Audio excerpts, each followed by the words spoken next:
And so, you know, what I said to him was that all of my politics are shaped because of 9/11. That's how my politics are shaped. He said, well, what do you mean? You think that it's some kind of like vast Muslim conspiracy? I said, no, darling. The terrorists are homegrown. They're right here at the highest levels of government. You see, I think it's also my naivete. I didn't realize the level in which he was involved.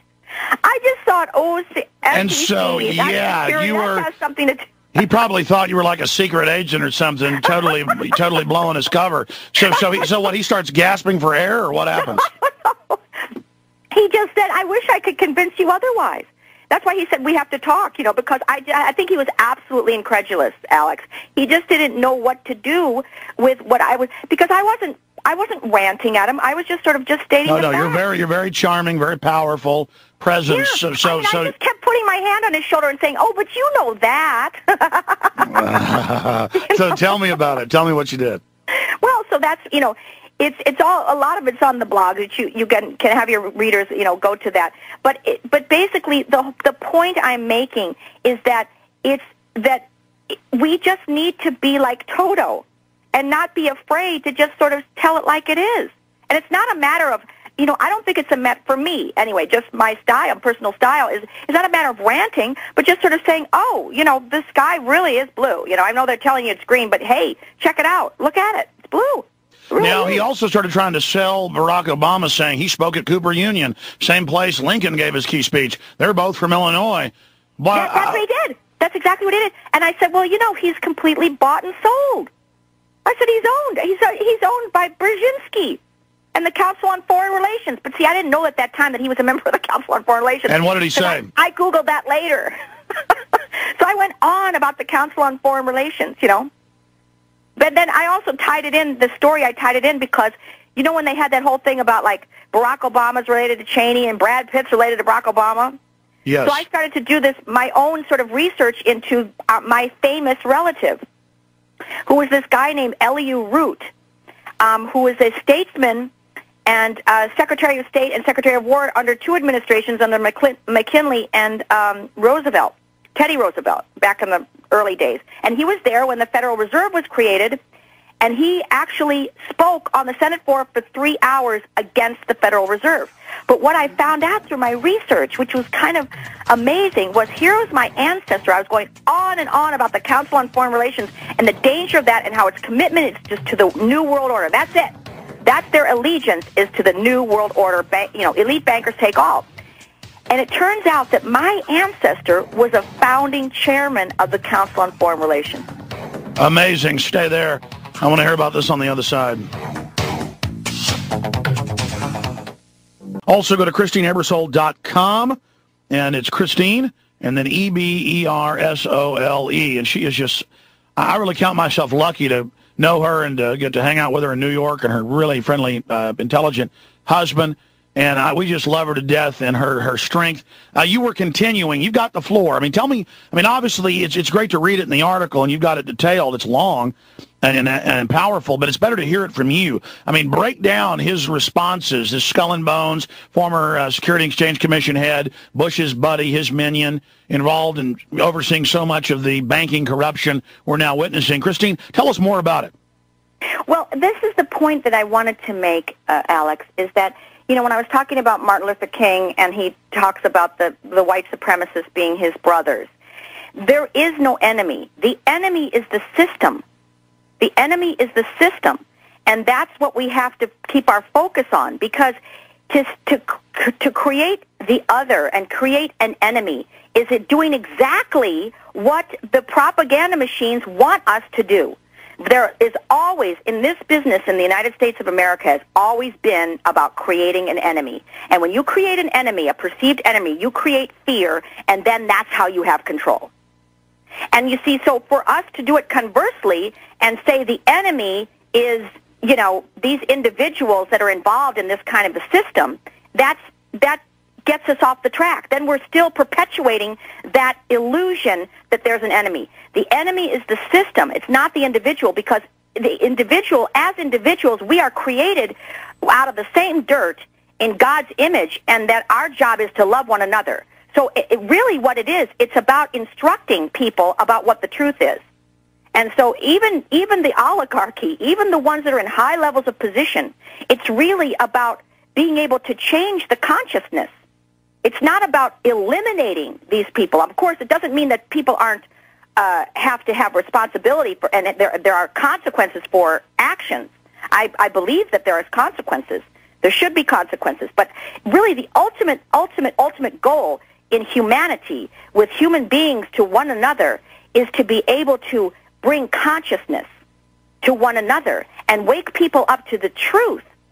And the truth is not that we have another enemy, but we have these powerful systems that are taking away, where we have co-opted our power, our absolute blinding light that's within all of us, that we have co-opted that for this, Well, Christine, I agree with you, and that's why the global architects are such masters, and there's only a few thousand of them. Mm-hmm. They lay out the roads. They lay out the standards for the cell phones to track you. They lay out the laws on the drugs. They are the map makers of the mind. They lay out false maps, and then we follow them. All we've got to do is get outside the cage, outside the cave, outside the box, and see that it's a controlled paradigm. And I'm not even telling people what to think or say or do. I'm saying question. Start questioning. Take your power back. Start getting more aggressive about this, and just have courage and throw yourself, against the enemy like you did. I mean, why did you decide to go ahead and go public, and then you were attacked, and then you came back again, and now, you're bigger than ever? I mean, God brought you through the storm. I mean,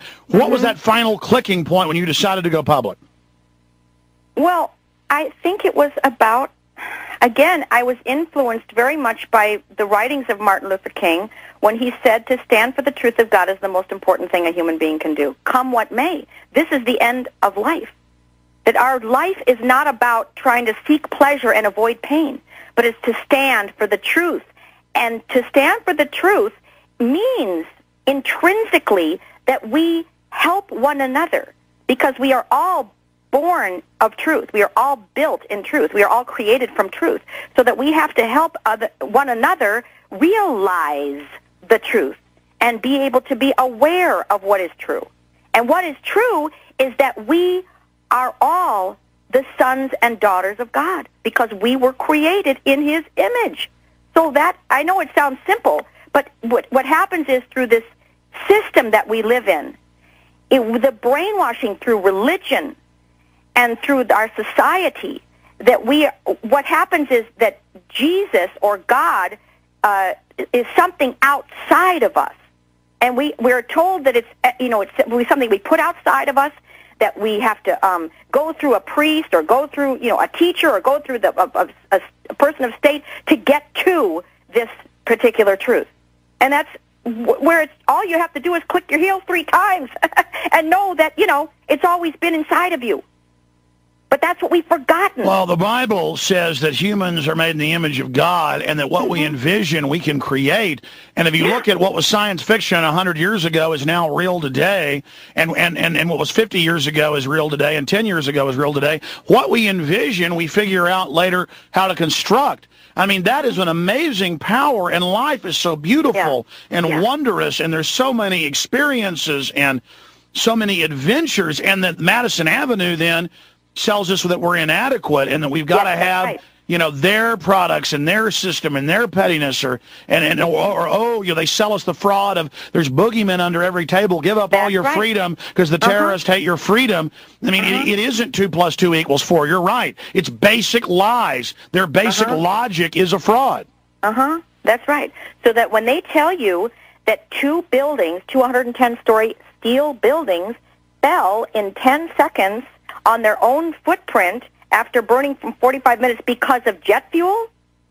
No, I don't think that's the truth.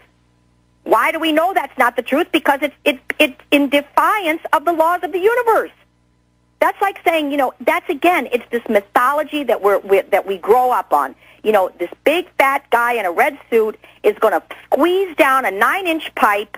Doesn't matter if there's a fire in the fireplace or not. After parking a 2,000-pound, sleigh on your roof with 8 reindeer eating carrots waiting for him to come upstairs, and then he delivers presents under your tree, but only if you are sleeping. That is the perfect metaphor. Because when you're awake, you see that mom and dad are arguing about the instructions they couldn't get, couldn't understand on the present that they bought you. You see? So that's what the whole... And he knows if you've been bad or good. So be good for goodness sake, which means be asleep. And that's the brainwashing that we are constantly fed. No, I know. I mean, I refuse to tell my children Santa Claus is real, and they get around their friends and other people, and they come back and go, no, they say it's real. But I'm not going to start with delusional lies from the beginning with them. It's just like when I was about 2.5, one of my first memories, my parents, and they were nice, I'm not bashing them, were showing me, on the bricks with the spaces, with the mortar, like that was the chimney. See, he comes down here. And I said, but he's too fat to come down there. and not that I'm smart, but I instinctively... Yes, you were smart. You figured it out already.